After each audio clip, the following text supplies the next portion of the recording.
Big news over here. My baby is finally going poop without crying.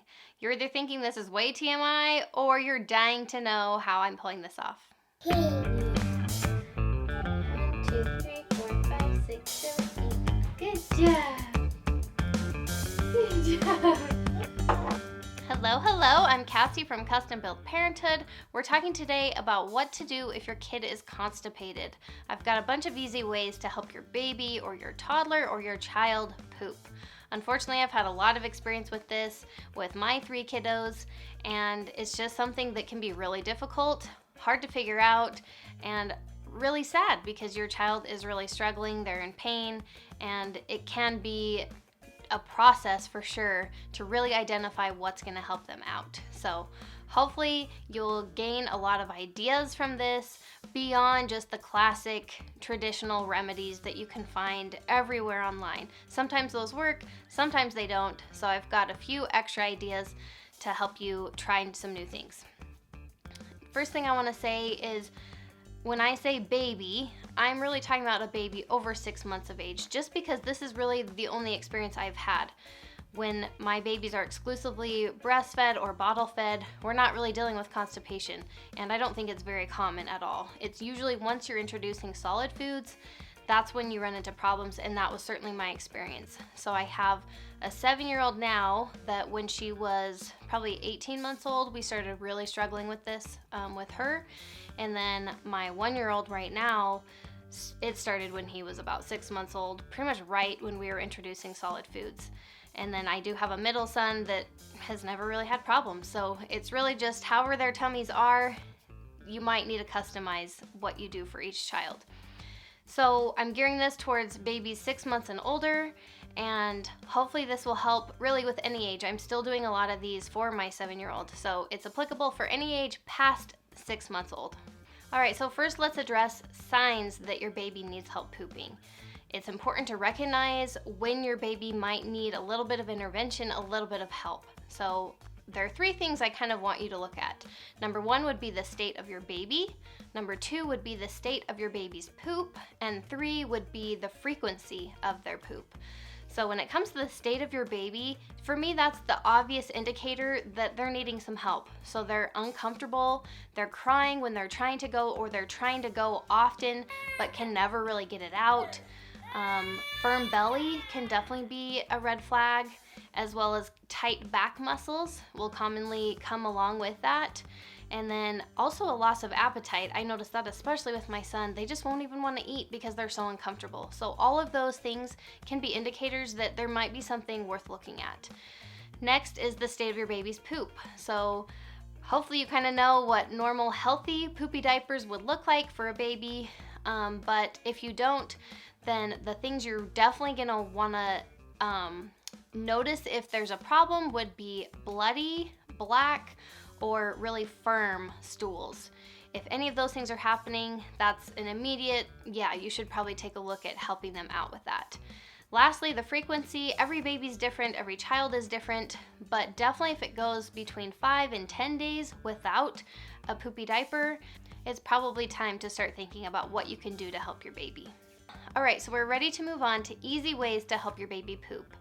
Over the years, I've done a lot of research, a lot of looking online, looking in books, talking to doctors, and pretty across the board, there's the same classic suggestions and remedies for constipation.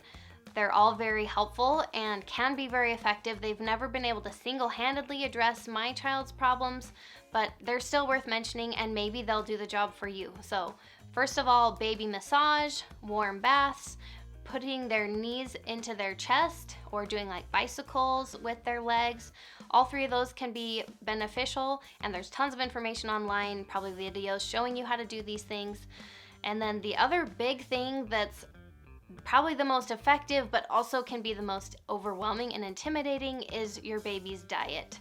So there are certain things you can avoid and certain things you can implement into their diet. Avoid anything that's not high fiber foods. So rice cereal, for sure, cut that out if you're not already, and include other things that are more high in fiber. Also, you can include fruit juice or a little bit of water.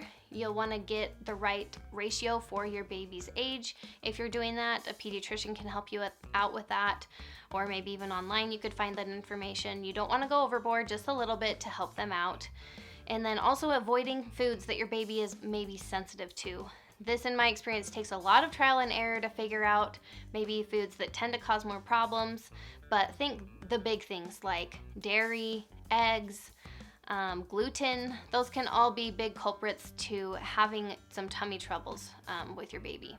So as I went further into this journey of constipation with my first child, I had to dig deeper and deeper to figure out different solutions and a few different ideas to try, because we just still could not quite get on top of it. So the first thing that was so incredibly effective for her was eliminating dairy. This is actually the first thing that usually pediatricians will bring up to me personally, and maybe that's very common, is asking about their dairy intake. If your baby or child is having too much dairy, that will lead to constipation. So that can be a really easy thing to eliminate or moderate, at least for a while, to really see if that's gonna help. And with my daughter, even though it's mostly drinking milk that's the biggest culprit, for her it was actually necessary to just cut out all the milk, all of the cheese, yogurt, any kind of dairy products for a while to kind of get on top of it. So that, along with my next big, huge, earth-shattering suggestion for you, is what really solved her problems. So that next thing was making homemade gummies.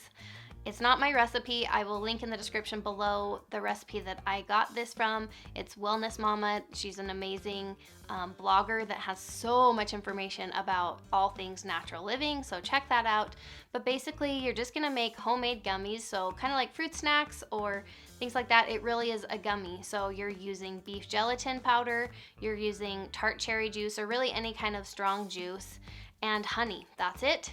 It might sound a little intimidating. It's totally not. It's the easiest thing you'll ever make. It's just on the stove top in a little saucepan. It takes a couple of minutes, and then you can either use molds or even just a glass dish to pour them into, put them in the fridge, and within a couple hours they're set up and firm and ready to eat.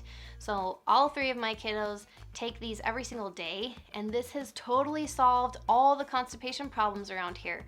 Once my son was old enough, I got him on board with this, and it really, really helps. So give that a try for sure. So my next suggestion is something called reflexology. I didn't know anything about it until recently when I took my 1-year-old son into my chiropractor because nothing was really working for him. It was really just such a struggle. He was always crying, trying to go poop, and it was just so painful, and it was just not good. So I wanted to go see what he had to say. He's an expert in alternative medicine and knows a lot about the human body, and so I took him in for that, and he actually did some reflexology on his feet. It's really easy. It takes 1 to 2 minutes, and the idea is to do this every day for about a week, along with this supplement that I'll talk about. And you just do that until you can reset their body, get things working again, and then kind of gradually do less and less. So basically all you're doing is you're working on the bottom of their feet. All of the bowels show up on the feet. And so you're starting at the bottom of their right foot, down by their heel, and walking your way up with your thumb until you get to the middle of their foot, going across that foot, and then starting on that mirrored side on their left foot, going across and down the heel. And you'll just continue that clockwise massage on the bottoms of their feet. Then you can also kind of rub their belly. You want to do that in the same kind of way. You're pulling kind of up and over, clockwise around their belly button. All of those things just kind of help get their body working. So I would do that every day, along with giving my baby some of this Guna Bowel supplement. This was also recommended by that same alternative medicine doctor. 6 drops a day into some type of liquid. It doesn't really taste like anything. My baby was totally happy to drink it in his pear juice, and 6 drops a day for that week, and then kind of gradually weaning off as their system is working again. And these 2 things were quite effective in just helping. You're just helping reset their body, and hopefully they can kind of maintain that moving forward. Alright, so as far as products to help a baby poop, I can't do this video without talking a little bit about Miralax. Every time I've brought constipation up with my children's pediatrician, Miralax is the go-to answer and the very first response of what will just solve the problem forever. And yeah, just give it to them their whole life. It's no big deal. It's totally safe. I don't agree with that. So I will just say that. I have used it occasionally in a pinch, and every time I have, I don't like using it. I feel like it kind of does an ember on their body. It helps them go, but it makes it just weird and kind of gross.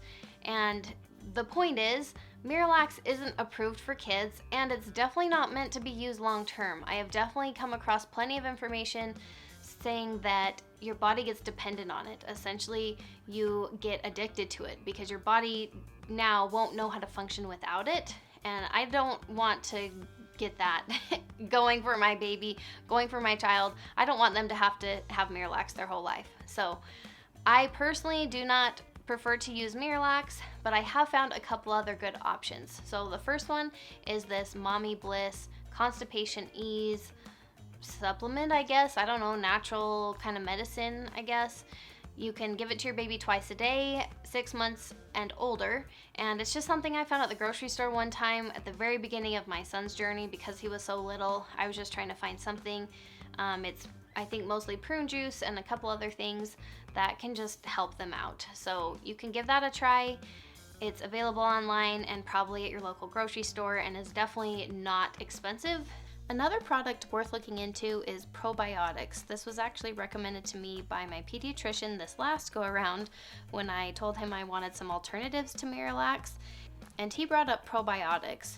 I found this one and I've been giving it to my baby every evening after I brush his teeth. That's just what's making it easy for me to remember to give it to him every day. He takes it like a champ, so it could be worth a try. So a couple last tips for helping your baby poop. Number one would be movement. So if you just have a little baby still moving their knees into their chest, doing some bicycle kicks with their legs, or if your baby's walking, I will link a video here talking about a baby walking. Encourage them to run around, play a game with them, get them outside, get them moving. That should help their body kind of work things out. My second other tip would be really pay attention to those food sensitivities. If it seems to be kind of this chronic constipation problem that you're up against, there really might be legitimate nutritional things going on. I found that with my son. He is sensitive to gluten. He's not celiac, but his body doesn't do great with it. So the more I avoid that, the better his tummy will be working. So it is a lot of work to kind of think about overhauling their diet or eliminating things one at a time, but if this is something they're gonna deal with for their whole life, the sooner you figure it out, the better for everybody. It's definitely not fun, especially if you get into the potty training stage. It's really tricky if your baby or toddler by that point is really struggling and straining and crying. That was my experience with my daughter. She was 2 and it was just so sad sitting on the toilet crying.